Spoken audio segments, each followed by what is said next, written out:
Assalamualaikum warahmatullahi wabarakatuh. Oke, pada video kali ini kita akan belajar tentang jaringan komputer. Di mana di sini nanti kita akan membuat suatu simulasi jaringan komputer menggunakan aplikasi Cisco Packet Tracer. Di mana aplikasi yang sangat populer yang biasanya digunakan untuk simulasi jaringan topologi. Oke, langsung saja teman-teman bisa install terlebih dahulu aplikasi Cisco Packet Tracer-nya. Untuk kemudian teman-teman bisa buka, diinstal, kemudian buka ya. Ini saya sudah menginstal. Di sini saya tidak membuat video tutorial untuk menginstal aplikasinya. Oke, kita buka saja, tekan double klik. Di sini nanti kita akan membuat jaringan kecil menggunakan satu server dan kliennya 3 klien, 1 hub atau switch. Oke. Untuk yang pertama, ini adalah halaman awal dari aplikasi Cisco Packet Tracer. Di bagian bawah di sini ada banyak komponen. Di sini ada network, ada komputer dan sebagainya. Ini adalah komponen-komponen yang nanti kita gunakan dalam simulasi ini. Oke, langsung saja kita akan memilih komponen-komponen yang kita butuhkan. Yang pertama kita akan memilih router terlebih dahulu. Di bawah sini ada ini network device, dan di bawah sini ada router, switch dan sebagainya ya. Ini komponen yang ada di network device. Arahkan ke router, kemudian kita cari yang router PT. Nah, bawah sini ada tulisan teman-teman, router PT. Nah, router PT ini ya, router PT. Oke, ini kita pilih, drag drop seperti itu ya. Oh, di sini ada dua ya, ada router PT sama router PT MFT. Oke, bedanya apa? Oke, saya coba perlihatkan bedanya. Mana router PT? Ini klik terus ini. Nah, ini yang router PT MFT. Ini yang router PT, router biasa ya. Bedanya yaitu di portnya teman-teman. Nah, lihat di router ini itu udah ada portnya, udah dimasukkan langsung. Ini port bawaan dari komponen yang ini. Tetapi router yang MFT itu kan yang kosong. Ini hasilnya sama saja, tetapi kalau MFT yang kosong itu kita harus menambahkan sebuah internet. Caranya gimana? Jika kalian pengen menggunakan yang ini, yang kosong, caranya routernya dimatikan terlebih dahulu. Ini ada tombol on off ya. Oke. Terus kemudian di sini ada banyak komponen. Ini adalah suatu katakanlah LAN card NIC-nya. Nah, ini klik di sini ada device-nya, namanya itu. Cari yang Ethernet. Internet ini kan caranya kita pilih terus drag ke sini. Nah kan, jika pengen semuanya di ini juga nggak apa-apa, terserah sesuai kebutuhan teman-teman. Bagaimana jika teman-teman lupa untuk mematikan, kan tak hidupkan lagi, terus kemudian nih tarik, dia tidak akan mau ditambah karena mesinnya itu hidup kayak gitu ya. Itu sekilas saja untuk perbedaannya. Kita delete.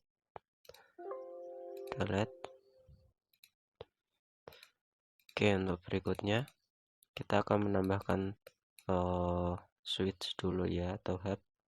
Sini kita pakai switch aja seperti biasa, seperti yang tadi ya.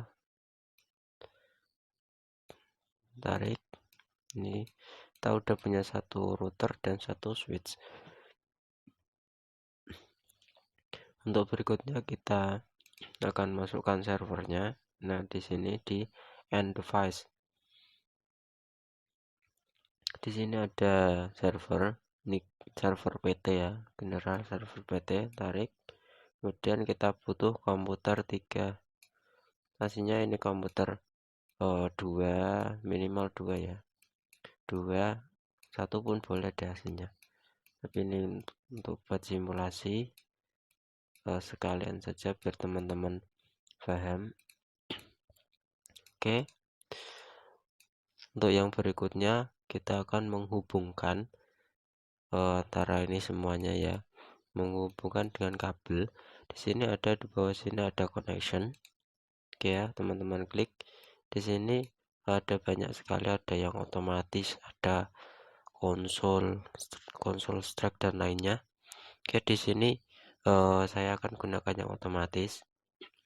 Otomatis itu nantinya dia akan mendetek sendiri tipe kabel apa yang harus digunakan ketika kita menghubungkan perangkat satu dengan yang lainnya.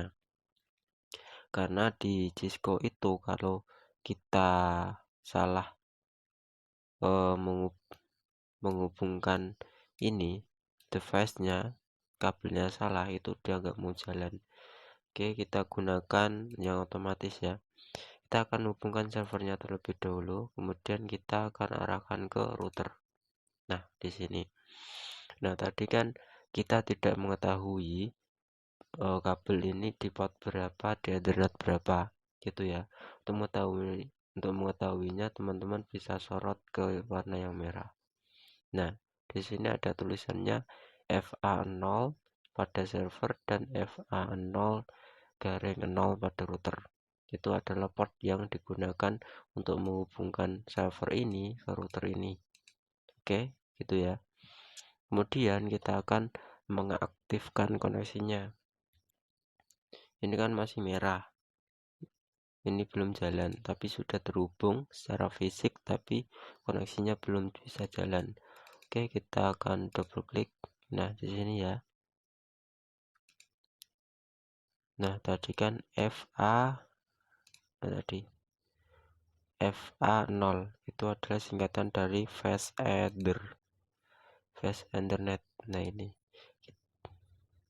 Oke. Pastikan teman-teman centang di sini on ya. On di sini. Oke. Setelah sudah, maka tutup dulu. Kemudian kita juga lakukan yang sama pada routernya. Tadi DFA0 T0. Oke, kita centang dulu di sini. Nah kan dia akan menjadi hijau. Ini portnya harus kita hidupkan. Dia tidak bisa hidup secara otomatis. Oke, gitu ya. Kita lakukan hal yang sama pada switch dan juga PC. Ini sekalian kita belajar tentang ini ya, topologinya. Kalau aplikasi ini sih lebih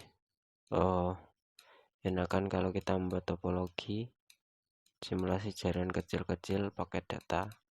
Oke, kita akan hidupkan yang nah, jika teman-teman ragu, sorot lagi. Oke, FA1 nih di routernya ya. Oke, ini berarti kita on kan dulu. Nah kan ini biar nggak ketutupan sama tulisannya. Oke, ini kita sudah menghubungkan antar semua perangkat.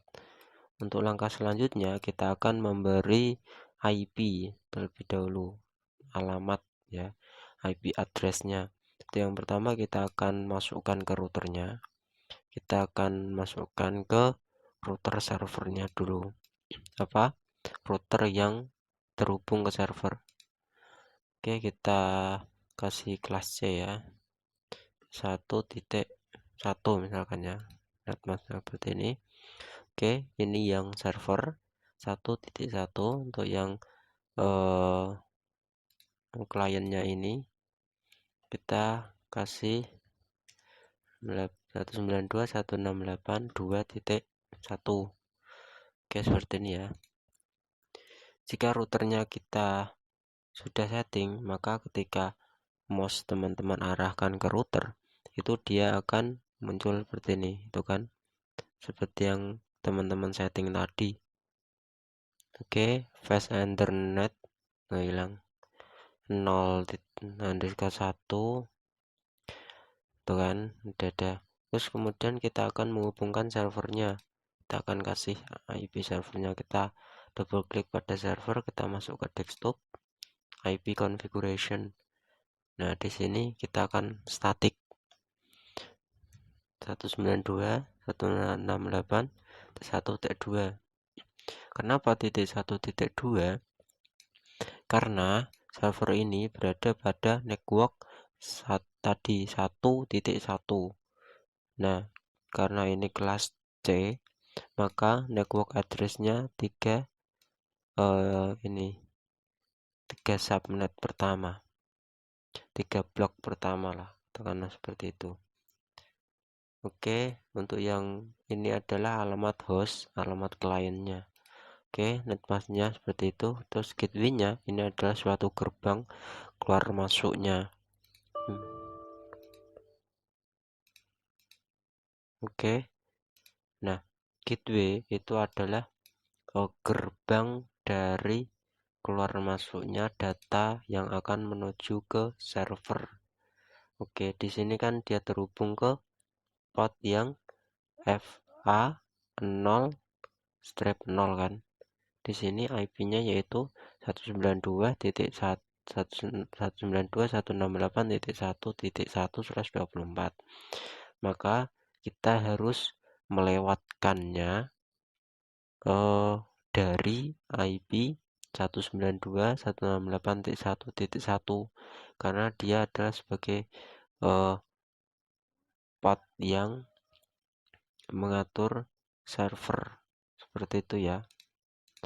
Oke, kita akan masukkan 192.168.1.1. Oke, seperti itu. Begitupun juga yang PC. Kalau switch ini nggak usah disetting IP-nya berapa, nggak usah, karena dia hanya menyebarkan atau meneruskan dari router. Tadi kan kita kasih IP-nya 192.168.2.1/24. Oke, kita akan setting PC yang pertama. Seperti biasa, masuk ke desktop, IP configuration. Semua konfigurasi IP itu ada di sini, teman-teman. Desktop, IP configuration. Ataupun kalau teman-teman mau menggunakan di sini juga boleh. Kalau saya biasanya sih di desktop IP configuration lebih mudah. 192.168.2.2. Kenapa enggak di awal dengan titik 1?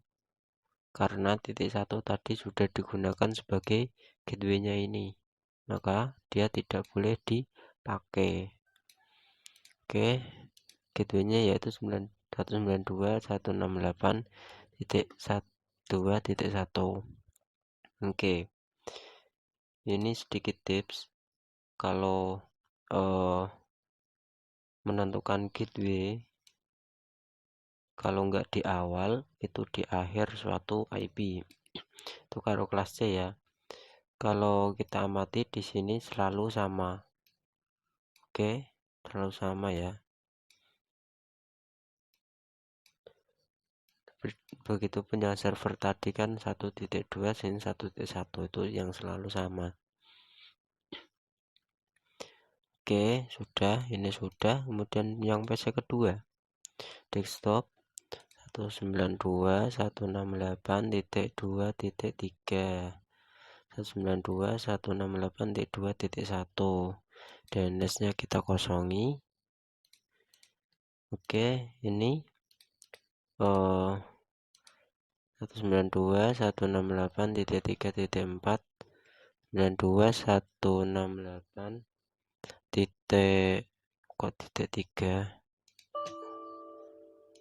maaf ini 2 ya, 92.168.2.1. Oke, seperti biasa untuk ngeceknya kita cukup sorot seperti ini, nanti dia akan muncul IP-nya, no kan, fast internet 0 up 192.168.2.2 gateway itu juga ini kan sama, caranya sama teman-teman, seperti itu. Di server pun gitu, di semua komponen jika disorot seperti ini itu pasti ada detailnya, dia ini link up-nya, yang hidup apa, yang down apa, itu masuk semua tuh kan, up down down termasuk. Oke. Kita sudah mempunyai jaringan sederhana dengan konfigurasi tadi ya. Kita sudah masukkan IP address-nya ke masing-masing komponen, kemudian kita akan melakukan tes simulasi. Di sini ada dua ya, ada yang secara real time dan simulasi. Real time itu nanti kita hanya dikasih tahu notifikasinya itu berhasil atau tidak. Tapi kalau simulation nanti pakai datanya itu jalannya itu ada animasinya, kita tahu jalannya kemana saja. Oke, yang pertama kita akan mengirim pakai data ini dari PC2 ke PC0. Masukkan di sini ada surat. Nah, surat. Oke, kita taruh yang pengirim sama yang penerima. Nah, di sini dia langsung ini tadi jika teman-teman nggak ada ya, hilang ya. Ini cukup klik sini ya. Oke, di sini dia langsung memberitahu bahwa ini adalah sukses dari PC0 dengan tujuan PC2, itu dia langsung sukses. Tetapi kalau simulation di sini kalau kita tidak start maka dia tidak akan jalan. Oke, di sini kita akan start dulu. Caranya start yaitu auto capture atau play. Oke, nah kan di sini ada jalan, terus di sini juga dia ada detailnya. Nah, seperti ini. Oke, jika teman-teman kurang cepat, cepatkan. Nah, tambah kecepatannya, nanti ya cepat. Nah, kan. Oke, nah ini dia sudah sukses. Kita delete. Kita akan coba mengirim paket data dari PC1 ke server, apakah berhasil atau belum. PC1 ke server, kita coba capture. Oke, kita tunggu hasilnya. Nah, di sini kita lihat ya. Oke, ini datanya dikembalikan. Memang kalau nanti teman-teman ada yang error, ini semisal itu gagal violet dan sebagainya, itu biasanya emang dari ini komponennya sendiri butuhkan waktu untuk refresh. Kalau secara konfigurasi teman-teman sudah sudah benar semua, insya Allah kalau kita testing pun benar, seperti itu ya. Nah, ini masih in proses, memang gini teman-teman, agak lama.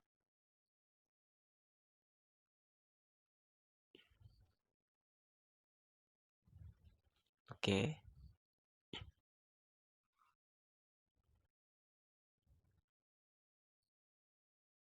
nah Di sini kan violet ya. Oke, kita coba lagi. Terus coba ke sini. Oke, sukses. Coba ke sini. Nah, sukses kan? Memang gitu teman-teman. Kalau kadang simulation itu sukses, di real time gagal. Kadang ada yang gitu. Oke, itu caranya untuk mengirimkan suatu paket data. Itu dari surat ini ya. Bisa juga dari terminal PC-nya. Kita double klik terus masuk ke command prompt. Sini kita akan coba ping ke alamat tujuan, IP address tujuan. Misal kita ping ke server tadi kan ketikan ping 192.168.1.2 kan. Oke, kita enter. Nah, kalau seperti ini artinya koneksinya sudah terhubung. Tetapi kalau timeout, RTL atau dan lainnya, kecuali ini ya, ini artinya dia ada jawaban dari 192.168.1.2 yaitu server. Misal kita ping ke IP lain, misal 1.3 kan nggak ada ya. Kita coba ping biar teman-teman tahu ya. Nah, ini jika nggak ada IP-nya, timeout atau nggak terhubung, itu biasanya seperti ini, timeout. Oke, itu tutorial dari saya pada video kali ini. Semoga bermanfaat bagi kita semua, dan terima kasih kepada teman-teman yang selalu setia menonton di channel ini. Semoga ilmu kita dapat bermanfaat dan juga barokah.